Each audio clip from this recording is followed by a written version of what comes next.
চিরকুট? আমি আমার হাতের চিরকুটটা তন্নির দিকে বাড়িয়ে দিয়ে বললাম, এই যে এটা। তন্নি আমার হাতে থেকে চিরকুটটা নিয়ে বিড়বিড় করে পড়ল। তারপর আমার দিকে কপাল কুঁচকে তাকিয়ে বলল, এটা কি দিল? বাহ, হাতের লেখাগুলো তো অনেক সুন্দর, সাথে কথাগুলোও খুব সুন্দর। হ্যাঁ, নিঃসন্দেহে প্রশংসনীয়, কিন্তু দিলটাকে? তোমার কোন প্রেমিক পুরুষ? তন্নি কথাটা বলে মুখ টিপে হাসলো। আমি ওর দিকে চোখ পাকিয়ে তাকাতেও চুপ হয়ে গেল। হঠাৎ আমার একটা কথা মনে এলো। আমি খুশি চোখে তন্নিকে জিজ্ঞেস করলাম, হ্যাঁ রে তন্নি, আজ কি তায়াং ভাইয়ার কোনো ফ্রেন্ড আসছিল বাসায়? হ্যাঁ, এসেছিল তো, সকাল 8টার দিকে এসেছিল। একটু আগে ভাইয়া তাদের নিয়ে বের হয়ে গেল। কে এসছিল? অনেকগুলো ফ্রেন্ড এসেছিল। এর মধ্যে কেউ একজন তো অবশ্যই আমার রুমে এসেছিল, আর আমি তখন ঘুমোচ্ছিলাম। সে চায়ের কাপ ও চিরকুট রেখে গিয়েছে। কে এসেছে আমি জানি না। আমি আম্মুর সাথে কিচেনে ছিলাম, তাদের জন্য চা বানিয়ে দিলাম। ভাইয়া ট্রে নিয়ে তার বন্ধুদের দিয়েছে। তুমি ঘুমিয়ে আছো বলো আমি চা দিয়ে যাইনি। তোমাকে চা দেওয়া মানে চা নষ্ট হওয়া, তাই। অপমানস। যা সত্যি তাই বলছি। হইছে, আমার সত্যবাদী বোন, কথা কম বলে জলদি রেডি হ। আজকে যে কলেজ আছে তা কি তুই ভুলে গেছিস? তোর যদি রেডি হতে দেরি হয় তাহলে আমি তোকে রেখেই চলে যাব। কি বললে? আবার বলো তো। প্রত্যেকদিন কে দেরি করে? আমি রেডি হয়ে বসে থাকি, কিন্তু তোমার তৈরি হতে হতে ক্লাসে দেরি হয়ে যায়। আর আমাকে বলা হচ্ছে আমার দেরি হলে আমাকে রেখে চলে যাবে। নিজে যে লেট লতিফা, তা কেন বলছো না? আমিও দেখব আজকে কার দেরি হয়। ওই চুপ থাক, যা তৈরি হতে যা। বেশি কথা বলে। তন্ডির মাথায় একটা চাপড় মেরে ওয়ার্ড্রপ থেকে জামা কাপড় বের করে দৌড়ে ওয়াশরুমে চলে গেলাম। তন্ডির রুমের থেকে নোভাপু বলে একটা চিৎকার দিল। কারণটা হলো আমি ওর ওয়ার্ড্রপের জামা কাপড় ইচ্ছে করে ওলট পালট করে এসেছি। আমাকে লেট লতিফা বলার শাস্তি এটা। কলেজের গেটে দিয়ে ঢুকেই আমি রনকদের খুঁজতে আরম্ভ করলাম। গতকাল রাতে প্র্যাকটিক্যাল খাতা নিয়ে বসেছিলাম। 1 ঘন্টায় আমার প্র্যাকটিক্যাল কমপ্লিট। এত সুন্দর করে এক একটা চিত্র এঁকেছি যে জীবনেও আর আমাকে প্র্যাকটিক্যাল খাতা দেওয়ার নাম নেবে না। ওদের হাত থেকে কি করে বাঁচবো তার শয়তানি বুদ্ধিও জমিয়ে ফেলেছি। এখন শুধু আমার প্ল্যান মোতাবেক কাজ করলেই হলো। রনককে বেশি সময় খুঁজতে হলো না। কিছু দূর গিয়ে দেখলাম রনক তার দল নিয়ে শহীদ মিনারের পাশে বসে আছে। আমি গুটি গুটি পায়ে সেদিকে এগিয়ে গেলাম। হাত দুটো ব্যথা হয়ে গেছে। 5টা তন্নির হাতে ধরিয়ে দিয়েছি আর 5টা আমার হাতে। তাদের সামনে গিয়ে দাঁড়ালাম। তারা সবাই মিলে আড্ডা দিচ্ছে। আমাকে দেখে শাওন চেঁচিয়ে রনককে বলে উঠল, বড় ভাই দেখেন, 2 দিন পর খাতা নিয়ে হাজির হয়েছে, আবারও আপনার কথা শুনেই নাই। রনক চোখ দুটো ছোট ছোট করে আমার দিকে তাকালো। আমি 32 পার্টি দাঁত বের করে একটা হাসি দিলাম, কিন্তু ব্যাটার রনককে বোধহয় ইমপ্রেস করতে পারলাম না। গম্ভীর গলায় আমাকে রনক বলল, তোমাকে খাতাগুলো বৃহস্পতিবার সকাল 10টায় কলেজে এসে দিয়ে যেতে বলেছিলাম, কিন্তু তুমি তা না করে শনিবারে এসেছো। আমি জানতাম এমন প্রশ্নের সম্মুখীন হব, তাই তার কথা তোয়াক্কা না করে ডন্ট কেয়ার ভাব নিয়ে বললাম, বৃহস্পতিবার বন্ধ ছিল। আমি বন্ধের দিন কলেজে কেন আসব? আর আমি খবর নিয়ে জানতে পেরেছি আপনাদের খাতা জমা দেওয়ার লাস্ট ডেট আগামীকাল, তাই আসিনি। আমার এমন খামখেয়ালি কথায় রনক না রাখলেও সাথের সাঙ্গা ভাঙারা রেগে গেল। একটা ছেলে আমাকে ধমকে বলে উঠল, তুমি তো দেখছি বড্ড বেশি বোঝো। ভাইয়ের সাথে একের পর এক বেয়াদবি করে যাচ্ছ। সিনিয়রকে কি করে সম্মান করতে হয় তা কি তুমি জানো না? তোমার বাবা মা কি কোনো শিক্ষা দেয়নি তোমাকে? মা বাবা তুলে কথা বলায় আমার রাগ উঠে গেল। রেগে বললাম, খবরদার বাবা মা তুলে কথা বলবেন না, তাহলে কিন্তু অনেক খারাপ হয়ে যাবে। আর সম্মান অর্জন করে নিতে হয়, চেয়ে পাওয়া যায় না। আপনারা জুনিয়রদের হেনস্থা করবেন আর জুনিয়ররা আপনাদের সম্মান করবে, এমনটা ভাবলেন কি করে? আমার রাগ দেখে রনক চুপচাপ দাঁড়িয়ে রইল, কোনো কথা বলল না। পাশে থেকে তন্নি ফিসফিস করে আমাকে বলল, বাবু চুপ হয়ে যাও। কি শুরু করেছো? ওদের সাথে ঝামেলা করো না, পরে বিপদে পড়তে হবে। তুই চুপ থাক। এরা পেয়েছেটা কি? হ্যাঁ, এদের আমি ভয় পাই না। এরা আর কি করবে? পারবে শুধু কলেজ থেকে বের করে দিতে। বের করে দিলে দিক, যেই কলেজের ভিপি এমন সেই কলেজে পড়ার থেকে না পড়াই ভালো। আমার কথা শেষ হওয়ার আগেই একটা থাপ্পড়ের শব্দে সবাই স্তব্ধ হয়ে গেল। আমি ভেবেছিলাম থাপ্পড়টা আমার গালে পড়েছে, তাই গালে হাত দিয়ে রেখেছিলাম। কিন্তু পিটপিট করে তাকিয়ে দেখি তখন যে ছেলেটা আমাকে বাবা মা তুলে কথা বলেছিল সে গালে হাত দিয়ে দাঁড়িয়ে আছে, আর রনক রাগে ফুঁসছে। রনক ওই ছেলেটাকে থাপ্পড় মেরেছে। রনক 2 হাত কোমরে রেখে রাগে ফোঁস করতে করতে ছেলেটাকে বলল, আমি যেখানে আছি তাকে তুই দেখেছিস মাহিম? থাপ্পড় খাওয়া ছেলেটির নাম তাহলে মাহিম। মাহিম গালে হাত দিয়ে মাথা নিচু করে বলল, হ্যাঁ ভাই। তাহলে আমি থাকতে তুই এসব কথা বলার সাহস কোথা থেকে পাস? বাবা মা নিয়ে কেন কথা বললি তুই? এত সাহস তোকে কে দিল? সরি ভাই, আমি বুঝতে পারিনি। পরের বার থেকে সাবধান, এমন ভুল যেন দ্বিতীয়বার না হয়। আচ্ছা। এদের কথোপকথন শুনে আমি একটা ভেঙচি কাটলাম। এখন নিজের লোককে মেরে ভালো সাজা হচ্ছে? এসব কলেজের ভিপিদের আমার ভালো করেই চেনা আছে। তা যত ভালোই অভিনয় করো না কেন, তা আমার কাছে সাজছে না। পাশে তাকিয়ে দেখি তন্নি ভয়ে আড়ষ্ট হয়ে দাঁড়িয়ে আছে। রনক আমার দিকে ঘুরে শাওনকে উদ্দেশ্য করে বলল, তাকিয়ে দেখছিস কি তোরা? খাতাগুলো ওদের থেকে নে। আচ্ছা বড় ভাই। শাওন হাতি চোখ করে আমার দিকে তাকিয়ে কপাল কোচকালো। তারপর আমার হাত থেকে প্র্যাকটিক্যাল খাতাগুলো নিল। তন্নি থেকে আরেকটা ছেলে খাতা নিয়ে রনকের সামনে গেল। আমাকে এখন এখান থেকে মানে কেটে পড়তে হবে, কারণ প্র্যাকটিক্যাল খাতা খুললেই আমি শেষ। আমি কাচুমাচু করে রনককে বললাম, ভাইয়া আমরা তাহলে আসছি। 1 মিনিট। কেন? আমি সবগুলো খাতা চেক করে তারপর যাবে। রনকের কথা শুনে আমার কলিজায় পানি নেই। বড়সড় ঢোক গিলে ভয়ার্ত দৃষ্টিতে তাদের দিকে তাকিয়ে রইলাম। রনক একটা খাতা খুলে রাগী চোখে আমার দিকে তাকালো। তারপর একে একে সবগুলো পেজ উল্টালো। যত পেজ উল্টাচ্ছে ততই রনকের চেহারার রং পাল্টে যাচ্ছে। একটা দেখা শেষ হতেই আরেকটা ধরলো। সেটা দেখে আরো রাগ। তন্নি বুঝতে পারছে না কেন রনক এমন করছে, কারণ ওকে আমি প্র্যাকটিক্যাল খাতা খুলতেই দেইনি। কিন্তু আমি তো জানি আমি কি করেছি। রনক সেই খাতাটাও উল্টে পাল্টে আমাকে ধমকালো আর বলল, কি করেছো তুমি এগুলো? কেন প্র্যাকটিক্যাল করেছি? আমি তোমাকে এসব আঁকতে বলেছিলাম, তোমাকে ইনস্ট্রাকশনের নোট দেওয়া হয়েছিল, কিন্তু তুমি সেগুলো না করে এগুলো কি আঁকছো? রনকের রাগ দেখে সবাই ভয় পেলেও আমি কিন্তু বেশ মজা পাচ্ছি, যার কারণে মিটমিট করে হাসছি। আমাকে হাসতে দেখে রনক রেগে আমার দিকে তেড়ে আসলো। ওকে তেড়ে আসতে দেখে আমি 2 লাফে পিছিয়ে গেলাম। রনক দাঁতে দাঁত চেপে বলল, তোমাকে কি আমি ক্লাস 1-2 এর বাচ্চার মতো মাছ, শাপলা, ফুল, তার প্রাকৃতিক দৃশ্য আঁকতে বলেছি? আমি একটা ভেঙচি কেটে কনফিডেন্সের সাথে বললাম, শট, অ্যাকাউন্টিং এর স্টুডেন্টকে বায়োলজি ডিপার্টমেন্টের প্র্যাকটিক্যাল করতে দিলে এর থেকে ভালো কিছু হবে না। তাও ভালো আমি মাছ, ফুল, পাখি, প্রাকৃতিক দৃশ্য এঁকেছি। একবার তো ভেবেছিলাম অ্যাকাউন্টিং এর অঙ্ক করে দিব, কিন্তু মন চাইলো অনেকদিন ধরে চারুকলার কোনো কিছু আঁকি না। সেই যে 8ম শ্রেণীতে চারুকারু সাবজেক্টের জন্য এক কিছু এঁকেছিলাম, তারপর থেকে বহুদিন সবকিছু অফ।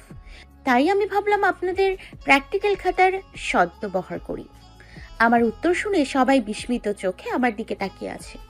তন্নির চোখগুলো তো কোটর থেকে বের হয়ে যাওয়ার উপক্রম। শুধু রনক রাগে ফুঁসছে। হ্যাঁ, আপনারা ঠিকই ধরেছেন, আমি ওদের প্র্যাকটিক্যাল খাতায় কলম দিয়ে মাছ, শাপলা এঁকেছি। 1 ঘন্টার মধ্যে সবগুলো খাতায় আঁকা কমপ্লিট হয়ে গেছে। শুধু খাতার পেজ উল্টিয়েছি আর তাড়াহুড়ো করে কোনো রকম এসব এঁকেছি। একবার ভেবেছিলাম একটা খাতায় আঁকবো, কিন্তু মাথায় শয়তানি বুদ্ধি হানা দেয় সবগুলোতে বসে বসে এঁকে ফেললাম। রনক রাগে থেমে থেমে ফুঁসে উঠছে। 2 হাত মুঠ করে রাগ কন্ট্রোল করার চেষ্টা করছে। আমি বোকা ফেস করে তার দিকে তাকিয়ে আছি। রনক আমার দিকে ঘুরে বলল, কাজটা ঠিক করলে না। কাজটা আপনিও ঠিক করেননি। আপনারও বোঝা উচিত ছিল অ্যাকাউন্টিং নিয়ে পড়ুয়া মেয়ে কি করে আপনাদের প্র্যাকটিক্যাল করবে। করতে পারোনি যখন, তাহলে খালি খাতা ফেরত দিতে, কিন্তু এরকম করে নষ্ট করলে কেন? ইচ্ছা করে করেছি, যাতে পরবর্তীতে আমাকে দিয়ে প্র্যাকটিক্যাল করানোর কথা ভুলেও মনে না আনে। তোমার বিরুদ্ধে কিন্তু আমি এখন ব্যবস্থা নিতে পারি, জানো? আপনি কি ব্যবস্থা নেবেন? নেব তো আমি। এখন সোজা প্রিন্সিপালের রুমে যাব। তারপর আপনি যা যা করেছেন আমার সাথে তা তো বলবোই, সাথে বানিয়ে বানিয়ে এক্সট্রা কিছু জুড়ে দিব। সাথে এটাও বলবো যে আপনি আমাকে র্যাগিং করেছেন। আপনারা আমার সাথে যা করেছেন তা র্যাগিং এরই পর্যায়ে পড়ে। আর এই কলেজে কোনো সিনিয়র র্যাগিং করলে তার কঠোর শাস্তি হয়, সে কলেজের ভিপি হোক কিংবা সাধারণ কোনো ছাত্রছাত্রী। তা কিন্তু দেখা হয় না। আপনারা নিশ্চয়ই তা আমার থেকে ভালো জানেন। আমি চললাম প্রিন্সিপালের কাছে বিচার দিতে। ভিপি পদটা হারানোর জন্য তৈরি থাকেন। চল রে তনি, আমার অনেক কাজ আছে। আমার কথা শুনে রনক ডোন্ট কেয়ার ভাব নিয়ে বলল, যাও বলো, তাতে আমার কি? আমি কি প্রিন্সিপালকে ভয় পাই নাকি? আপনি প্রিন্সিপালকে ভয় পান না? একটুও না। প্রিন্সিপাল আমার কিছুই করতে পারবে না, ওনার এখানে কোনো হাত নেই। রনকের কথা শুনে আমি হতাশ হলাম। ঠিক হইতো, প্রিন্সিপাল ওদের কি বলবে? ভিপি তো নির্বাচিত হয় ছাত্রদের ভোটে। হঠাৎ আমার মনে হলো বর্তমানে কলেজের ভিপি পদে তো যুবরাজ ভাই আছে, আর সে অ্যাক্সিডেন্ট করায় রনককে সাময়িক সময়ের জন্য ভারপ্রাপ্ত ভিপি করা হয়েছে। যদি যুবরাজ ভাইয়ার ভয় দেখাই তাহলে কাজ হবে, কারণ যুবরাজ ভাইয়া নাকি সুস্থতা হওয়া অবধি রনককে ভিপি দিতে বলেছে। আজ ছাত্র সংগঠন মিটিং ডেকে প্রত্যেকটা সদস্যের মত নিয়ে রনককে ভিপি বানিয়েছে। আমাকে চুপ থাকতে দেখে শয়তানি হাসি দিয়ে ভ্রু নাচিয়ে জিজ্ঞেস করলো, কি চুপ হয়ে গেলেন যে মিস ঝগড়ুটে? প্রিন্সিপালকে বিচার দিবেন না? আমিও একটা শয়তানি হাসি দিলাম। তা দেখে রনক চোখ মুখ কুচকে ফেলল। তারপর খুশি মনে বললাম, প্রিন্সিপালকে বিচার দিলে তো কিছু হবে না, তার চেয়ে আমি বরং যুবরাজ ভাইকে বিচার দিব। অবর্তমানে আপনি র্যাগিং করে তার পদটাকে কলুষিত করছেন। আমার জানা মতে ভাইয়া তার রেপুটেশন নিয়ে অনেক সচেতন। কেউ তার অবর্তমানে তার পদটাকে কলুষিত করবে আর তিনি নিশ্চয়ই সহ্য করবে না। আমার তায়াং ভাইয়ার সাথে যুবরাজ ভাইয়ের অনেক ভাব, আমিও সেই ভাবের সদ্ব্যবহার করব। আমার কথা শুনে সবাই আটকে ওঠে। নিমিষেই রনকের মুখে রাগ হাওয়া হয়ে ভয়ে পরিণত হলো। সাথের আন্ডা বাচ্চাগুলো বেশ ভয় পেয়ে গেল। ওদের ভয় দেখে আমি আরো দ্বিগুণ সাহস পেয়ে গেলাম। ওদের এক একটার মুখ দেখে শয়তানি হাসি দিয়ে তন্নির হাত ধরে উল্টো দিকে রওনা দিলাম। দুপা এগোতেই রনক আমার সামনে এসে ভয়ার্থক কণ্ঠে বলল, বোন, আমার এই সর্বনাশটা করিস না। যুবরাজ ভাইয়ার কাছে বিচার দিও না। তুমি বিচার দিলে আমাকে অনেক বকবে। ভাইয়া আমাকে ওয়ার্নিং দিয়েছে, যদি আমার নামে আরেকটা নালিশ যায় তাহলে আমার খবর আছে। প্লিজ বোন, তুমি আমার কথাটা শোনো। আমি কখনো তোমার সাথে লাগতে যাব না, তাও তুমি কমপ্লেন করো না। আমি খুশি মনে ভ্রু নাচিয়ে জিজ্ঞেস করলাম, আমাকে দিয়ে আবার প্র্যাকটিক্যাল করাবেন নাকি? রনক মুখটাকে কালো করে আমাকে উত্তর দিল, ছাইরার দে বোন, কাইন্দা বাতি।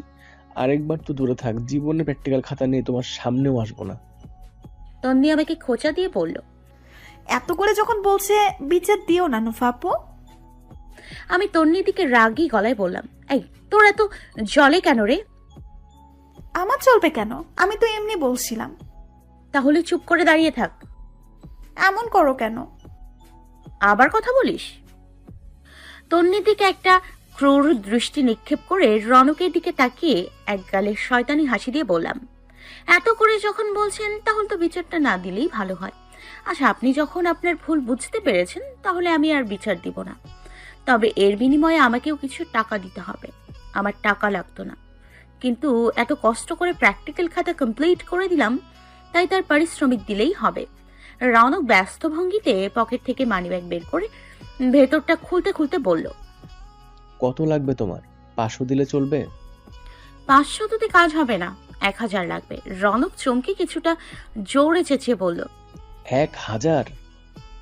জি 1000। 1000 দিলে আমি যুবরাজ ভাইয়ের কাছে বিচার দিব না, নয়তো এই যে গেলাম। আমি পেছন দিকে ঘোরার আগেই রনক মানিব্যাগ থেকে 500 টাকার দুটো নোট আমার হাতে বাড়িয়ে দিয়ে বলল, আরে না না, তোমার কোথাও যেতে হবে না, এই নাও তোমার টাকা। আমি নোট দুটো হাতে নিয়ে উল্টে পাল্টে জিজ্ঞেস করলাম, জাল নোট না তো? একটাও না, তুমি চেক করে দেখতে পারো। আচ্ছা ঠিক আছে, আপনি যখন খুশি হয়ে আমাকে প্র্যাকটিক্যাল করে দেওয়ার পারিশ্রমিক দিয়েছেন, আমি কি না নিতে পারি বলেন? আর নিশ্চিন্তে থাকেন, আমি যুবরাজ ভাইয়ের কাছে কিচ্ছু বলবো না। কি আসবেন আবার আমার সাথে লাগতে? যদি আবার আসেন তাহলে আমি কিন্তু সত্যি বিচার দিব। আমি বোন তোর হাতেও ধরি, পায়েও ধরি। আজকের থেকে তুই আমার বড় বোন। আমি ভুলেও তোকে দিয়ে কোনো কাজ করাবো না, বরং তোর থেকে 10 হাত দূরে থাকবো। যেই থ্রেট তুমি দিছো আর আমার পকেটও খালি করছো, আমি তোমার থেকে দূরত্ব বজায় রাখবো। ওই শাওন, মাহিন, চল এখান থেকে, আমার মাথা ঘুরতেছে। আর কিছু সময় থাকলে এখানে আমি অজ্ঞান হয়ে যাব। রনক ওর সাঙ্গপাঙ্গদের কথাগুলো বলে এখান থেকে দ্রুত কেটে পড়তে নিলেই আমি রনককে ডেকে বললাম, এই যে মিস্টার রনক, জি আপু। বড় বোন বানালেন আর তাকে সম্মান না করেই চলে যাচ্ছেন। মানে বুঝলাম না আপু। সালামকে দেবে? কিন্তু তুমি তো আমার ছোট। একটু আগে আমাকে বড় বোন কে বানালো? তাছাড়া সালাম ছোট বড় সবাইকে দেয়া যায়। ও, ভুলে গেছিলাম। জোরে সালাম দিন। দিতেই হবে? না দিলে কিন্তু যুবরাজ ভাইয়ের কাছে বিচার দিব। আবার ব্ল্যাকমেইল? জলদি সালাম দিন। আসসালামু আলাইকুম আপু। ওয়ালাইকুম আসসালাম। বেঁচে থাকো বৎস। এখন থেকে যখন যেখানে আমায় দেখবে তখনই সালাম দেবেন। কেন? দিতে বলেছি, দেবেন। এত কথা তো শুনতে চাইনি, নয়তো আমি কিন্তু ভাইয়ের কাছে বিচার দিব। আর আমাকে কিন্তু যুবরাজ ভাইয়া চেনে। আমি বিচার দিলে ভাইয়া সব বিশ্বাস করে নেবে। মারলাম একটা ঢপ। আমাকে যুবরাজ ভাইয়া চিনিই না। ভাইয়ার কাছে গিয়ে যদি বলি আমি অন্য কলেজের স্টুডেন্ট, তাও বোধহয় বিশ্বাস করে নেবেন। কারণ স্কুল কলেজে সবাই শুধু 2 টাইপের স্টুডেন্টদের চেনে, 1 ক্লাসের টপার স্টুডেন্টদের আর 2 ক্লাসের সবচেয়ে বাজে স্টুডেন্টদের। কারণ ছাড়া খুব কমই চেনে তারা। আমি হলাম ওই মাঝামাঝি ধরনের স্টুডেন্ট, তাই আমাকে সবাই চিনেও না ভালো মতো। রনক আমাকে উদ্দেশ্য করে বলল, আমি কি যাব? ঠিক আছে, যান এবার। আমি বলতে দেরি, কিন্তু রনকের কোনো রকম সেখান থেকে কেটে পড়তে দেরি না। আমি হাসতে হাসতে পেট ধরে বসে পড়লাম। আজ বেচারাদের আচ্ছা শিক্ষা দেওয়া হয়েছে। তন্নি আমার দিকে হা করে তাকিয়ে আছে। আমি সেদিকে ভ্রুক্ষেপ না করে হাতের 500 টাকার নোট দুটোর গাঢ় করে একটা চুমু খেলাম। এই না হলে কি অ্যাকাউন্টিং এর স্টুডেন্ট? সব জায়গায় বিজনেস খুঁজে নেই।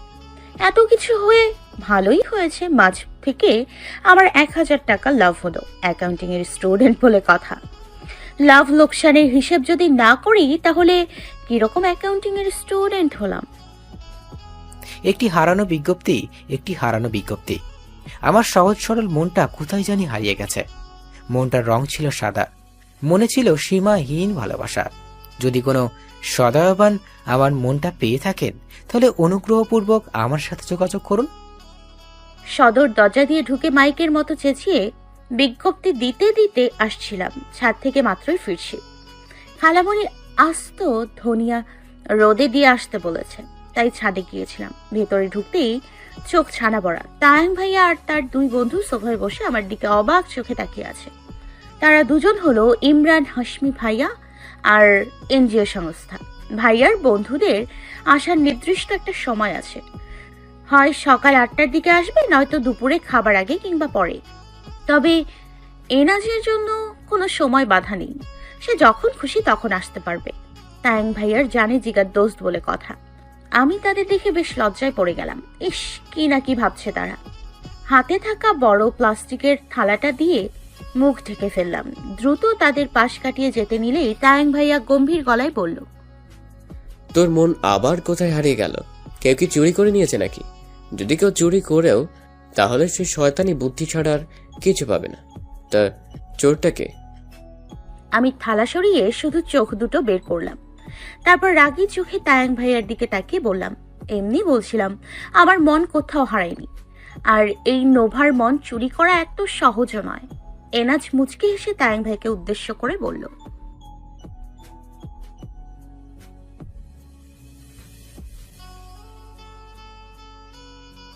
এনজিও সংস্থা ভালো হবে না কিন্তু। উচিত কথা বললে সবারই গায়ে ফোসকা পড়ে। তা মিস টিটি পোকা মনটা হারালেন কোথায়? ঘাসে নাকি রাস্তায়? আমি খুঁজে পেলে কিন্তু দেবো না, আমার কাছে রেখে দেব। ইমরান ভাইয়া এনাজের পিঠে জোরে চাপড় মেরে বলল, কি রে দোস্ত, হাফসাপ তো ভালো ঠেকছে না, ঘটনা কি? এনাজ বলল, কোনো ঘটনা নেই দোস্ত, টিটি পোকার মন পেলে বই আমি ভরে রাখতাম। আর মনটাকে ওয়াশ করে তার থেকে সব শয়তানি বুদ্ধি বের করে ফেলতাম। একবার শুধু হাতে তো পাই, তারপর কি করে সোজা করতে হবে তা আমি দেখে নেব। ইমরান ভাইয়া আমার দিকে তাকিয়ে বলল, তা নোবা, মনটা কোথায় হারিয়ে ফেলছো? আমাদের এনাজে মাঝে নাকি? আমাদের এনাজ তো সেই কবে তো। ইমরান ভাইয়ার পুরো কথা শেষ করার আগেই এনাজ তার মুখ চেপে ধরল। আমি তাদের কাণ্ড দেখে চোখ মুখ কুচকে তার দিকে তাকালাম। এনাজ ইমরান ভাইয়ার মুখ ছেড়ে মাথায় একটা মৃদু থাপ্পড় মেরে ওকে চোখের ইশারায় কি জানি বলতে মানা করলো। আমি কিছু বুঝলাম না। তায়াং ভাইয়া মুখ টিপে হাসছে। আমি ইমরান ভাইয়াকে জিজ্ঞেস করলাম, কি বলতে চেয়েছিলেন ইমরান হাসিম ভাইয়া? ইমরান ভাইয়া একবার তায়াং ভাইয়ার দিকে তাকিয়ে আর একবার এনাজের দিকে তাকালো। এনাজ ঠোঁটে আঙুল দিয়ে তাকে চুপ করতে বলছে। আমি বেকুবের মতো তিনজনের দিকে তাকিয়ে বিষয়টা বোঝার চেষ্টা করছি, কিন্তু আমি ব্যর্থ হলাম। তাই তাদের জিজ্ঞেস করলাম, আপনারা একে অপরকে ইশারা করে কি বলতে মানা করছেন? ইমরান ভাইয়ার সবগুলো দাঁত দেখিয়ে হে হে করে হেসে বলল, কিছু না। জলদি বলেন ইমরান হাসমি ভাইয়া, আপনারা আমার থেকে কিছু একটা তো অবশ্যই লুকাচ্ছেন। আমার নাম ইমরান হোসেন। হাসবি নয় রে বোন, তুই আবার নামটা 13টা বাজিয়ে দিলি। এতই যখন আমাকে অন্য নামে ডাকা দিচ্ছে তোমার, তাহলে ইমরান মাহমুদ বলতা, তাহলে নিজেকে সিঙ্গেল মনে হতো। তা না করে ইমরান হাসমি। আপনার চেহারা আমার কাছে ইমরান হাসমির মতোই লাগে, তাই আমি এই নামে ডাকি। কথাটা বলেই মুখ টিপে হাসতে লাগলাম। আমার হাসির সাথে এনাজ ও তায়াং ভাইয়াও যুক্ত হলো। ইমরান ভাইয়া আমাদের সবার দিকে অগ্নি দৃষ্টি নিক্ষেপ করলো। আমরা কেউ সেটা গায়ে মাখলাম না। ইমরান ভাইয়া ও এনজিও সংস্থা দুজনেই তায়াং ভাইয়ার অনেক বিশ্বস্ত, তাই তায়াং ভাইয়া এখনো আমাকে এখানে দাঁড়িয়ে থাকতে দিয়েছে। অন্য কেউ থাকলে তায়াং ভাইয়া কবেই এক রাম ধমক দিয়ে এখান থেকে বিদায় করত। খালামণি কিচেন থেকে ডাকতেই আমি সেদিকে দৌড়ালাম। ছোট্ট 3টা রুম, একটা ছোট ড্রয়িং রুম, একটা কিচেন নিয়ে তায়াং ভাইয়াদের ছোট্ট একটা ফ্ল্যাট। এখানে কয়েক বছর ধরে তারা ভাড়া থাকে। এক রুমে তায়াং ভাইয়া, আর এক রুমে খালামণি, আর তন্নির রুমে আমি ও তন্নি থাকি। প্রত্যেকটা রুমে অ্যাডজাস্ট করা বাথরুম। তন্নি ও তায়াং ভাইয়ার রুমে ছোট করে বারান্দা আছে। খালু প্রবাসী থাকে। সবাই কত করে বলে এই বয়সে আর বিদেশ করতে হবে না, কিন্তু তিনি শোনেন না। বলেন তায়াং ভাইয়ার একটা গতি করে তারপর দেশে আসবেন। গতকাল শুনলাম তায়াং ভাইয়া ও এনজিও পার্টনারশিপে ব্যবসা শুরু করবে, কিন্তু কিসের ব্যবসা তা জানি না। কলেজ থেকে ফিরে দুপুরে না খেয়ে ঘুমিয়ে পড়েছিলাম। প্রচুর মাথা ব্যথা উঠেছিল, আর আমার মাথা ব্যথার ঔষধ একমাত্র ঘুম। পুরো রুম অন্ধকার করে ঘন্টাখানিক ঘুমোলে আমার মাথা ব্যথা কমবে। মাথা ব্যথা হলে আমাকে কেউ ডাকে না, কারণ ঘুম পরিপূর্ণ না হলে আরো বেশি মাথা ব্যথা ধরে। বারান্দার দরজাটা হালকা করে ভিড়ানো ছিল, যার কারণে পরন্ত বিকেলের চিকচিক করা উপচে পড়া রোদ অবাধ্য হয়ে আমাদের রুমে ঢুকে পড়েছে। সেই আলোতেই জেগে গেছি। আবার ঘুম ভাঙতে এতটুকু আলোই যথেষ্ট। পাশে তাকিয়ে দেখি তন্নিও ঘুমে। মাথাটা অনেকটা ঝিমঝিম করছে। আসরের নামাজ পড়ে কিচেনে চলে গেলাম। গিয়ে দেখি খালামণি এটো থালা বাসনগুলো পরিষ্কার করছে। আমাকে দেখে বলল, মাথা ব্যথা কমেছে? অনেকটা কমেছে, কিন্তু এখনো ঝিমঝিম করছে। খাবার খেয়ে একটা ওষুধ খা, দেখবি ভালো লাগবে। ঔষধ খেতে ভালো লাগে না। ভালো না লাগলেও খেতে হবে। আমার গলায় বেঁধে থাকে খালামণি। পেটে 2-4 ঘা দিলে এমনি গলা থেকে নেমে যাবে। তুমি আম্মুর মতো কথা শুরু করলে। যাও, কথা নেই তোমাদের সাথে। আমি ঠোঁট ফুলিয়ে অন্যদিকে ঘুরতেই খালামণি ফিক করে হেসে উঠল। আমি তার দিকে কপাল কুঁচকে তাকালাম। খালামণি ঠোঁটের কোনায় হাসি রেখেই বলল, সেই ছোটবেলার মতো করিস এখনো। আমি খালামণিকে পেছন থেকে জড়িয়ে ধরে বললাম, আমি তো এখনো তোমাদের কাছে ছোটই। যদি ছোট না হতাম তাহলে কি এত বড় ভুলটা করতে যেতাম বলো? এখন ভেবে দেখি কত বড় বোকামি করতে গিয়েছিলাম, তাও একজন বেঈমান মানুষের জন্য। আমার কথা শুনে খালামণির মুখটা অন্ধকারে ছেয়ে গেল। কিছুটা রুক্ষ স্বরেই বলল, বাদ দে সব কথা, যা চলে গেছে তা তো গেছে। নিশ্চয়ই তোর জন্য এর থেকে 1000 গুণ ভালো কিছু আছে। এগুলো আমার বিষাক্ত অতীত খালামণি, আমি চাইলেও ভুলতে পারি না। এখনো মাঝরাতে মনে হলে আটকে উঠি। খালামণি হাতের কাজগুলো রেখে আমার 2 বাহু ধরে আমাকে তার বরাবর ঘোরালো। তারপর এক হাত আমার গালে রেখে বলল, আল্লাহ যা করে ভালোর জন্য করে। তুই না সবসময় এই কথাটা বলিস? তাহলে এখনো কেন পুরাতন নিয়ে পড়ে আছিস? সারাদিন তো দুষ্টুমি ফজলামিতে নিজেকে ব্যস্ত রেখে তো সব ভুলে থাকি, কিন্তু মাঝে মাঝে মনে এলে নিজের মধ্যে থাকি না আমি। সব ঠিক হয়ে যাবে, আল্লাহর উপর ভরসা রাখ। তাই যেন হয় খালামণি। নে এবার ভাত খেয়ে ওষুধ খা। আমি খালামণির সামনে থেকে সরে চুলোয় ছোট পানির পাতিল বসাতে বসাতে বললাম, এখন ভাত খেতে ইচ্ছে করছে না, এক মগ কফি খাবো। ভাত খেয়ে তারপর খা। পরে ভাত খাবো, এখন কফি খেয়ে নি, তাতে যদি মাথা ব্যথাটা একটু ঠিক হয়। তোর যা ইচ্ছে হয় কর, আমার কথা তো শুনিস না। 3 ভাই বোন নিজেদের মন মতো চলিস। কফির মগ নেই এখানে, তায়াঙের রুমে শোকেসের মধ্যে পাবি, সেখান থেকে নিয়ে আসিস। কেন, মিট সুপে না ছিল একটা? সেটা সেদিন ধুতে গিয়ে ডাট ভেঙে ফেলেছি, তাই তো নতুন নিয়ে আসতে বললাম। আচ্ছা তাহলে আসি। তায়াং ভাইয়ের রুমের সামনে গিয়ে দেখলাম দরজা ফেরানো। গুটি গুটি পায়ে দরজাটা হালকা খুলে কচ্ছপের মতো মাথা ভেতরে ঢুকিয়ে দেখলাম খাটের উপর হয়ে কেউ শুয়ে আছে। সে নিশ্চয় ঘুমে, তার মানে এখন আমাকে চোরের মতো ভেতরে প্রবেশ করে খুব সাবধানে শোকেস খুলে মগ বের করতে হবে। খুব সাবধানে পা টিপে টিপে ভেতরে ঢুকলাম, তারপর যথাসম্ভব শব্দ না করে শোকেস খুললাম। কিন্তু শোকেস খোলার পরই ঘটলো বিপত্তি। ভেতর থেকে শো করে উঠলো একটা তেলাপোকা, বের হলো।